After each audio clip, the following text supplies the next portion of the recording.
today? Yeah, it's been fantastic. The weather's great, the crowds are fantastic, and it's Welsh, you see, the Welsh. Yeah, the Welsh are the best. They're very good, very good. Who have you seen? Who do you want to see? Well, I haven't seen anybody's performance. It's weird, isn't it? Because you're rushing around so much. Yeah, I met Kelly Rowland. Apparently, I've just walked past Alicia Keys in the catering tent, but yeah. And I'm next door to Florence and the Machine and Justin Bieber on each side. So, bit of a mix. It's like a keyword, Justin Bieber. If you say that, everyone screams. Like, Justin Bieber! I would. So, I've got to ask. I had an interview with Chipmunk earlier on today at 4 o'clock. Whenever everyone's saying to me all through the week, who do you want to see performing? I was like, Cheryl.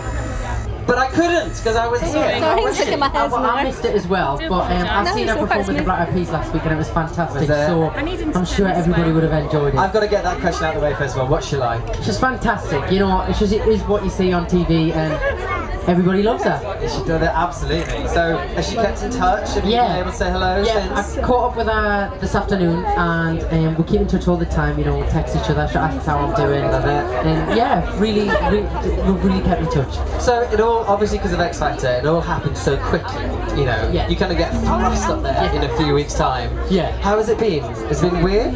Yeah, very surreal, but it's been fantastic, and I just have to thank everybody out there that voted, because I wouldn't be here right now if it wasn't for them. So, is there any part of it? Is there any parts that you didn't expect would be bad? Is it what you expected, really? Yeah, I've really enjoyed it, and you know, I'm just taking it all in. You never know. There must be one bad element. Like for me, all right. Let me say on the Chris Moore show on Radio 1, right? Early starts, a lot of pressure, everyone's got a say in the show and whether they like it or not. So it's like your public property. Yeah, but I chose to do this at the end of the X Factor. I knew it was going to happen, and I'm just enjoying it all. I don't take it for granted, and it is what it is, and I just enjoy it. So the guy saying Rage over there. Are you bored of Rage Against the Machine questions? Not really. You know, Rage Against the Machine.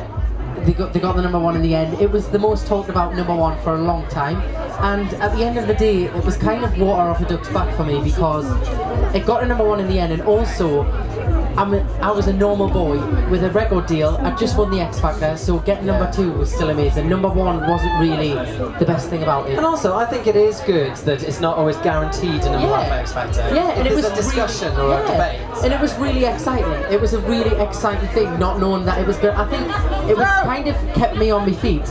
I was like, the promotion and everything, it kept me on my feet, knowing that I might not get #1, and I didn't in the end, but it got there in the end, and the support from the public was fantastic. So if there's people out there that want to succeed on the X Factor, because they've started again, can you believe it? They've already started. What advice would you have for people wanting to follow your... Just go for it, enjoy it, have fun and be yourself.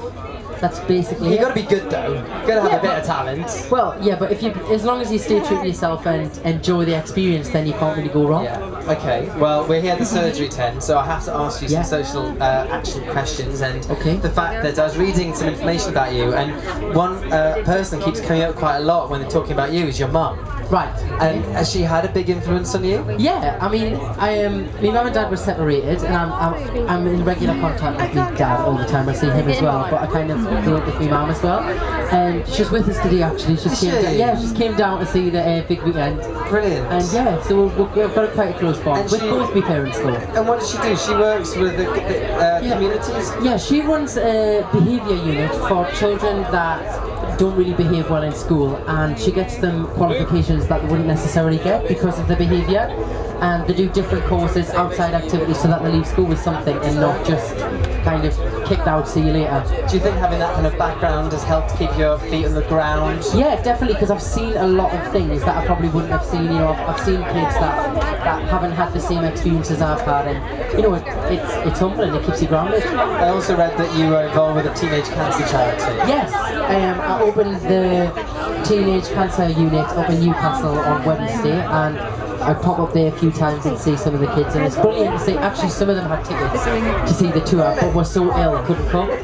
So we went along to see them, and you know, it's nice to kind of get it's the nice part of doing this, you know, you get to make people's smiles on people's faces. Over here on the surgery wall is like a thank tank, it's called, thank you all. And the idea is that you say what you like about yourselves, or what you're happy, or what you're grateful for, and then you put it on the wall, and then that helps you focus on the good stuff in your life and makes you a happier person. Right. And happy people tend to do better in life. So, what are you happy for? What are you grateful for? I'm grateful for the position I'm in right now, and the support I've had so far, and I'm grateful for the life I've lived so far. Yeah. And what does the next 12 months hold for you? What would you hope will happen in the next year? I hope to have a successful album. I'm going to work hard and just enjoy every minute. That's my motto, enjoy it all. Excellent. Right, well, we have some listener questions, and I've been nervous about this stage all day because I haven't seen these questions yet, so it'll be interesting to see what they say. Okay. Are you a big runner? A big runner? Yeah, I run nearly every day. Because the first question from Tasha is, how far do you run in the morning? Yeah. I run for about 30 minutes every day, about 2-3 miles. Okay. Dawn, is Dawn here? Hello, Dawn. No, I think we've answered this, haven't we? But have you met up with Cheryl today? Yes. I seen her just before she went on stage. What, she looked alright? Yeah, she looked fantastic. I'd say she looked really haggard or something. She's never going to look haggard, is she, really? Do you still get starstruck when you see famous people? Yeah, I met Rihanna last week and I kind of just went to pieces. I was like, hi, pleasure to meet you. Was she nice? Yeah, she was really nice. Really nice. That's from Danielle. Hello, Danielle. And do you have Ollie Murr's number?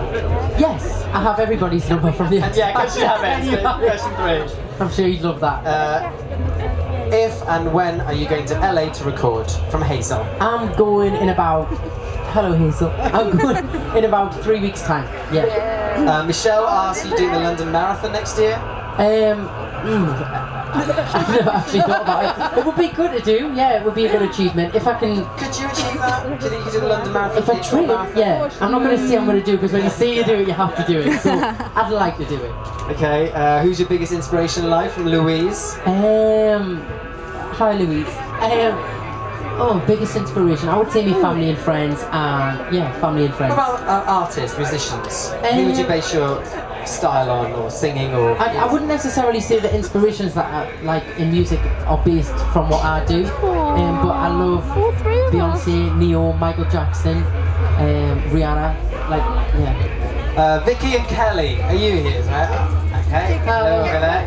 What's it like to work with Simon Cowell? It's very interesting. It's Interesting. Yeah, it's really good. It's really good. He knows what he wants, and on the show it's full on working with him, but it's great fun, and I'm privileged to work with him. Okay, 3 more questions. Emily, Wilman. Emily here. Hello, Emily. Have you enjoyed becoming famous? Yeah, I mean, I enjoy the singing side of it, and that's why I do it, but kind of the fame thing is a bit of a bonus, and you've got to take it with a pinch of salt and just enjoy it. And Caitlin? Hi, Caitlin. I'll let you ask the question. It's being on the X Factor nerve-wracking. Yeah, probably the most scariest thing I've ever done.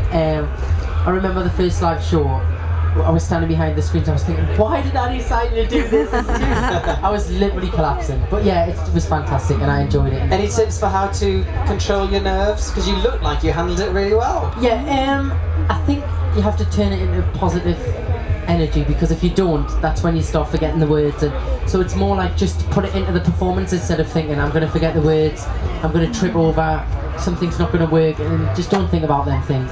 And finally, from Joanne here from Newcastle. Hello.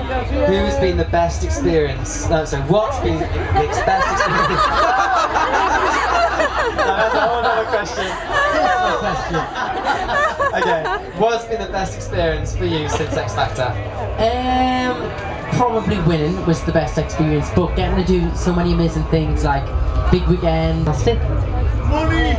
Yeah, and the money, sure. Should we get one quick photo from everyone for Joe? Hang on. Let me just say goodbye to now, and if Joe wants to hang around, then he can. Give it up for Joe McElderry!